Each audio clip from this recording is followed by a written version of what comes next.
So he came, he saw Soweto, but has Zimbabwean President Robert Mugabe conquered fears about his country's economy?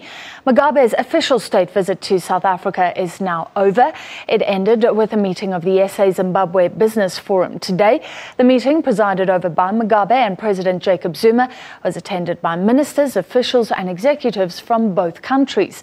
Zimbabwe's indigenization policy was expected to come up. It links to a law that requires foreign corporations to cede at least 51% ownership of their businesses to local Zimbabweans. Mugabe has defended the act this week, saying that Africa's resources belong to Africans and they are more important than the capital of investors. Well, we're bringing you reaction to this visit tonight. In a few minutes, we'll be speaking to Peter Major from Cadiz. First, the SABC's Vuyo Mvoko spoke to the outgoing CEO of diversified resources company Exxarro, Sipho Nkosi. He asked if the delegation had changed the perspective of South African businesses towards Zimbabwe. What we're seeing now is a little shift towards more cooperation between the two countries, but not only the countries, but also the region, SADC region. And because without that, we'll always remain a smaller market. We will not have the critical mass that we require.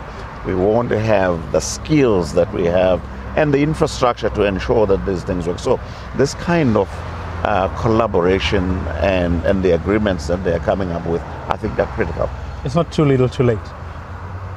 Well, no, it's not too little too late. However, everything has time, and we've got to start working very hard on those things.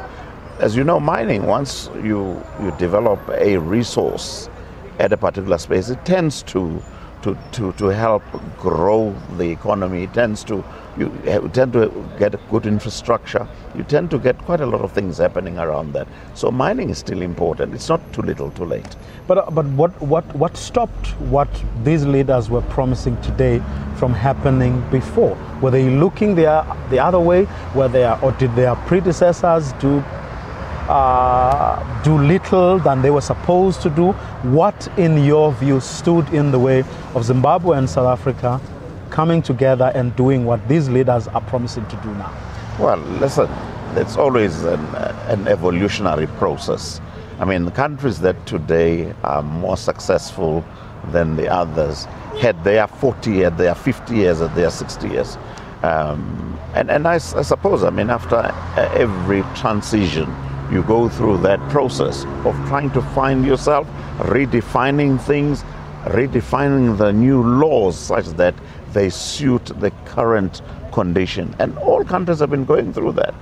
And of course, the world is not waiting for us.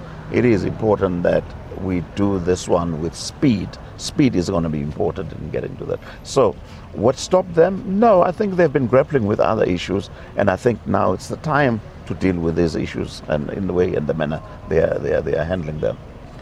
Would you consider Zimbabwe? Of course. Zimbabwe, I mean, if you care to know, if you look at, for instance, our, things like, let's say platinum, for instance, you know, I would tell you now that my understanding of the ore body there, even though I haven't looked at it carefully, is that it is better than the South African one in terms of geology. So it's easier and cheaper to mine in Zimbabwe than in South Africa. So why would I not consider it? What about indigenization? Does that bother you? Well, put it this way. Indigenization, of course, it's got its own issues. Because, I mean, as an investor, if you go to a particular country and you're going to bring in your own skill, you're going to bring in your own money and your own technology, and then you are asked to own only 49% of that one, it poses a challenge. But you know what we normally do? We will run models around that. If even with that, it still makes sense to continue doing that, we will do business in Zim. We will get more investor reaction to that state visit a little later in the show.